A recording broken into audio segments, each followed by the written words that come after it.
Hey guys, welcome back to my channel. My name's Jim and I'm continuing my look at the Oasis discography with What's the Story Morning Glory, released 2nd of October 1995. So What's the Story Morning Glory followed up Definitely Maybe, which brought Oasis into the minds and into the stratosphere of Britain in the mid-90s, and What's the Story Morning Glory elevated from that to in the consciousness of everyone in the world. There was a very short time, but granted there was a time when Oasis were the biggest band in the world, and this album is the big reason for that. This is one of the most iconic albums of the 90s. I actually would place it as one of the most iconic albums of all time. Is it better than Definitely Maybe?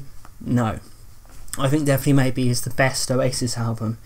I think just for, you know, the pure believability, the passion, the intensity, the you know, the ambition, for a band who were nothing at the time to make such amazingly crafted music and just, you know, propel it into the consciousness of so many young people was such an achievement for Definitely Maybe. So What's the Story Morning Glory basically takes what Definitely Maybe did and inserts it into a pot of pop and just pulls it out with just anthem after anthem after anthem. I mean, this is very close to Definitely Maybe, but, you know, I just think Definitely Maybe is better. But What's the Story Morning Glory is the more iconic. You know, it's no denying it's an absolutely spectacular album.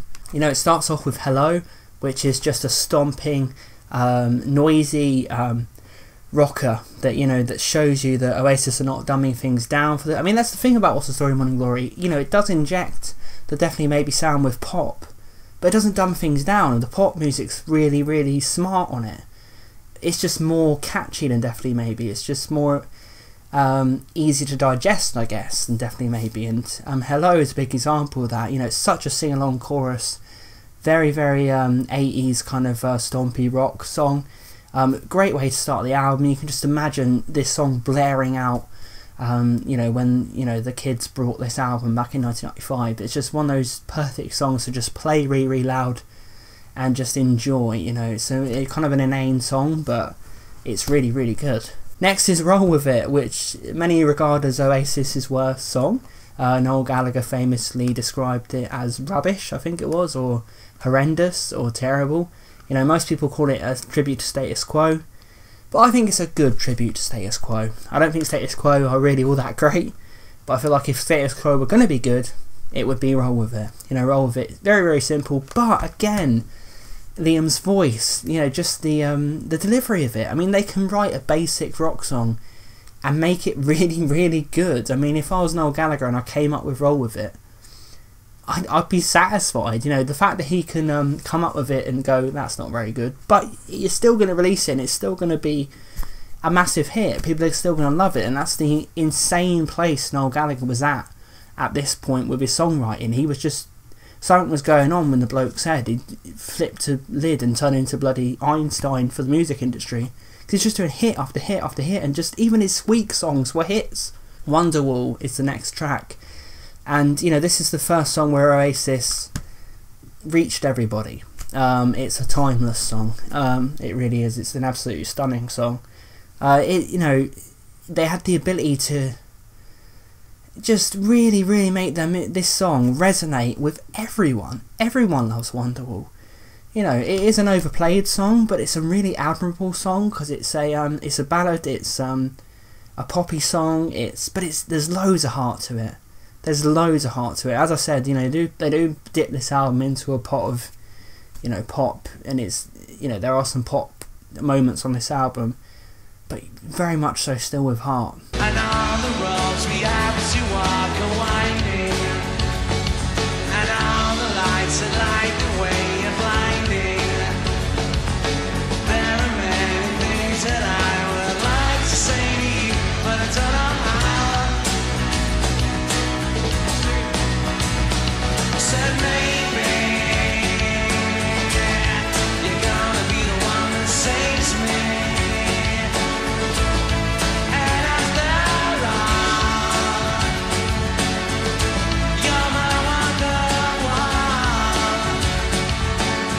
One of the best Noel Gallagher lyrical, you know, displays ever. You know, you know, there are many things I would like to say to you, but I don't know how. So simple, but what a line. you know, and there's many lines like that on Wonderwall, you know, and it's just a great song for couples to, you know, it's a great love song, you know, for couples to, it's one of those songs where couples can have it and say that it's their song, you know. It's a wonderful achievement, Wonderwall. It is overplayed, it is overplayed, but that doesn't mean it's anything less than fantastic. And Liam's voice, there is something special about Liam's delivery on this song. There's something special about it. It's a magical song. Don't Look Back in Anger is next, and you know, a real immortal song. You know, it's gone on to become. If you watch interviews with Noel Gallagher about this song, he kind of talks about the fact that it's took on a life of its own. It really has took on a life of its own, where it's become an anthem for the downtrodden in the world. You know, this was played after the Manchester terror attacks. That's when you know you have written something glorious. And Don't Look Back in Anger, you know, it still has that magic and energy and liberation every time you listen to it. It was amazing how people rallied around that song in the days after that. It's quite the thing, and I get asked about it a lot, and I've been doing recently, and it kind of almost gives me goosebumps, really, that in the days after that, politicians' words weren't enough. You know, the comforting words from experts on the news wasn't enough. People rallied around a song, like old school, you know what I mean? It was kind of, and the night I did it in Manchester, you've got these mixed emotions of, you live for these moments where, you know, what you've created is gone into people's lives. So you're there, and it's for all the wrong reasons, you know what I mean? And so that song is, I think, without it being an extraordinary song, it's an extraordinary thing, you know, because for 20 years it was a song of no regrets, and it was about a girl who was toasting her life, passing her by, and now it's become this anthem for defiance, you know. Well, it's like it's got a religious aspect to it, I thought. I mean, you say when I watched that on the news and people started singing that in the street, the hairs went on the back of my neck. It never occurred to me how it felt for you. I was actually watching it at the time, and I couldn't believe it. I actually couldn't believe it. And you know, and then a couple of weeks later, the band played it in the Stade de France before the England-France friendly, and my 7-year-old, for a week he was just going, did they play this song everywhere? And I was like, yes, they do. You know, there's something about that song that lifts your spirits, that lifts your brings your melancholy into things. It's a very melancholy song, but it lifts your spirits as well.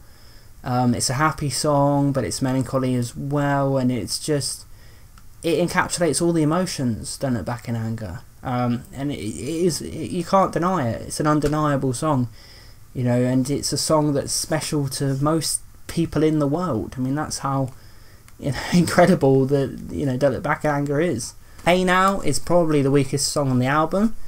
It's a mid-tempo, slower kind of rocker, but again, Noel Gallagher's weakest songs would be some bands' best songs. You know, it's an interesting song to listen to. I like the little melody on it. It's nothing exciting. That's what I feel like probably is missing. You know, everything else on this album is exciting, in your face, crazy anthemic. But this is a little bit of a step down because there's nothing exciting on it. There's nothing that grabs you on it.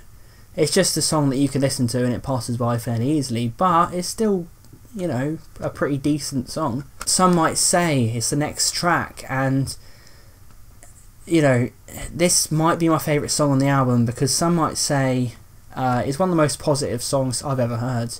It fills me with joy. It fills me with hope. You know, it's a really hopeful song, and it's a real kind of longing song. You know, you're longing for peace on this song. It's very much Noel Gallagher, I think, pondering life. There's loads of questions on this song. There's loads of just statements of Noel Gallagher trying to figure things out. And that, some might say, by Liam in the chorus, it unearths something. It captivates.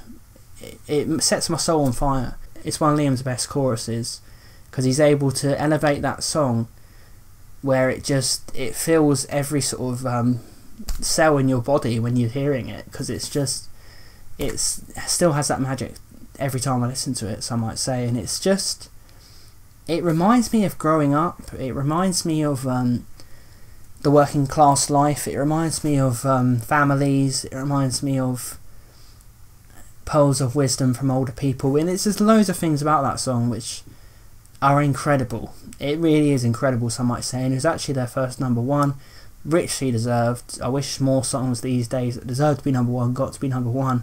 What a deserving #1. What a great song.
Cast No Shadow is the next song on here, and it's a really impressive you know, song that shows the versatility of Oasis. You know, it's a thoughtful song which is about someone, a lost soul, I think.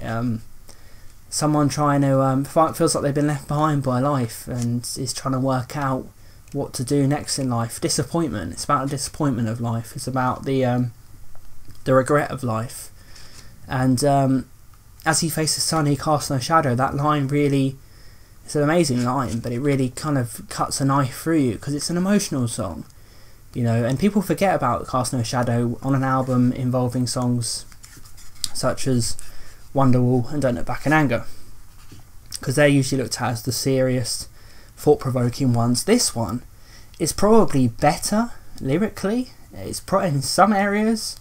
It's maybe even better musically, which is incredible. It's really kind of really like dreamlike song. You know, it really carries you, sweeps you up in this emotion of this character in the song who's kind of trying to regain hope for life. And Liam's voice is really great on it. It's an amazing song, Cast No Shadow, and more people need to check it out because it's one of the best songs on What's the Story Morning Glory. She's Electric.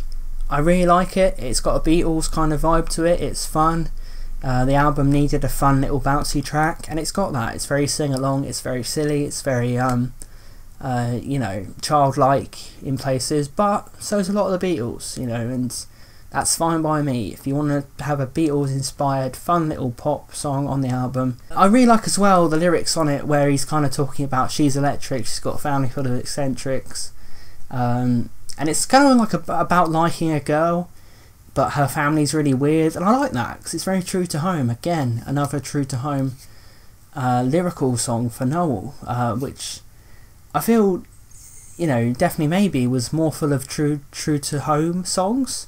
This is kind of the true to home song on What's the Story Morning Glory, because it's just about, I feel like it's about courting someone and trying to impress their family and stuff like that. It's a fun little song. Morning Glory. You know, they definitely stole the riff from R.E.M. The one I love. I don't know what he's doing, Noel. I don't know what you were thinking, mate. This is the exact fucking riff. And I know people said that he stole the riff from T-Rex for Cigarettes and Alcohol, but at least the rest of the song was stunning. You could forget it. Whereas Morning Glory is just it's a good song, very good song, but it's, you know, it's not good enough to justify blatant stealing of R.E.M. Just went, thanks Michael Stipe, stealing your riff there, not giving it back because I'm Noel Gallagher and I'm the man. I like the kind of tension of this song, I like the uncertainty of this song, I like the out of control style of this song. I love the chorus, you know, Liam's vocal, you know, just pierces, again, it's like a strike of lightning, you know, Liam's vocal. and I feel like he elevates this song. I don't think it's as good as Liam's vocal. Liam delivers the song really well, but I feel like the song could have been better, and I feel like it wasn't worth Noel stealing a REM riff. It's a good sing-along song, but there's something missing about it, and I don't know what it is. I think it's musically. I like the tension of it, but I just don't like the fact that it's got the REM riff. I don't like the melody 100%. I think it's a really, really good thing for Liam to sing, but I feel like if it wasn't Liam singing, you know, a lot of the songs, even when it's not Liam singing, you know, it'd be great. This kind of benefits. It's a Liam song entirely, I think. Champagne Supernova ends the album. It's another Beatles moment, and it's one of the best songs on here. It's an absolutely staggering song. It really is. Well, I was going to say it's about then. It's about sod all. It is about nothing. But again, it's just, you know, the Beatles had nonsense lyrics. You know, Oasis get chastised a lot for their nonsense lyrics. So many bands have nonsense lyrics. So many bands have nonsense lyrics. This doesn't make sense, but somehow it's one of the songs that has emotionally resonated with people the most. You know, Noel Gallagher's done interviews about this song, saying that whenever he's playing it, people get so invested, and he's sitting there going, what is this song even about? Why are you invested? But he then says, it doesn't matter what it's about, it means something to them. I feel like Champagne Supernova is one of the best examples ever in music of a song that it can mean something to you. You decide what it's about, and that is great about it. You know, you really do decide the meaning of this song. But hearing Liam belt that chorus out, and you know, the psychedelic style of this song, the dreamlike style of the song, the melancholy style of the song, the build of the song, it's an epic. So Oasis's first epic, and it's one of their best songs in their entire catalogue. You know, it's the verses really, really do build up to this incredible release of power that is the chorus. It's a relaxing song. It lifts me away to, you know, to a faraway place, and makes me think about the past, and makes me think about, it's a positive song for me as well. You know, it makes me think of the future and the past coming together and things like that. You know, but you know, it means something to every person who listens to this. Champagne Supernova will mean something different to them. You know, it's a song that very much the fans decide what it's about, and that's one of the best parts about the song itself. It's, you know, and I just absolutely adore Champagne Supernova.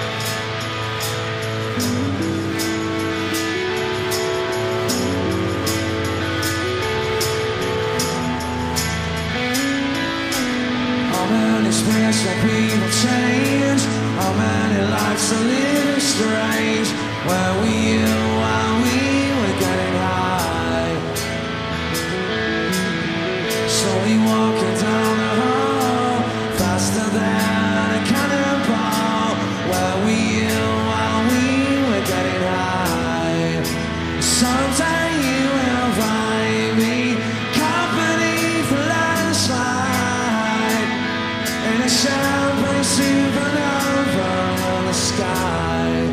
Someday you will find me company for landslide in a champagne supernova, a champagne supernova in the sky. What's the Story, Morning Glory? What can you say? It's just full of anthems. It's full of some of the best songs of the 90s, some of the most memorable rock songs ever. And you really do sometimes have to sit back and go, bloody hell, Noel. Bloody hell, mate. What kind of drugs were you on? Because something was coming out. Something was being unearthed from inside. I don't know what it was. I just can't. And you know, he never reached this kind of level of hit maker again. You know, I like a lot of the future Oasis albums, but he never reached this level of Definitely Maybe. So What's the Story, Morning Glory, where he was just shitting out music for the fun of it, just shitting out hits for the fun of it. What's the Story, Morning Glory is an album that everyone knows, an album that everyone usually loves. It's a universal album. It feels like it's meant for everyone. Noel Gallagher managed to write an album which took the sound from Definitely Maybe, which is very much focused at the working class crowd and very much focused at young people and the rock fans. This one, he kind of used the same sound, added some things to it and translated it where everyone loved Oasis. Like, you know, you had Definitely Maybe where a lot of people loved Oasis. What's the Story, Morning Glory, every fucker loved Oasis. It's an incredible album. So that's my look at What's the Story, Morning Glory. What do you think about Oasis's most famous album, most loved album? Do you like it? Do you love it? Do you hate it? Let me know in the comments below. Please like this video and please subscribe. I'm going to be carrying on with the Oasis discography, so stay tuned for that. I'm Jim and I will see you next time.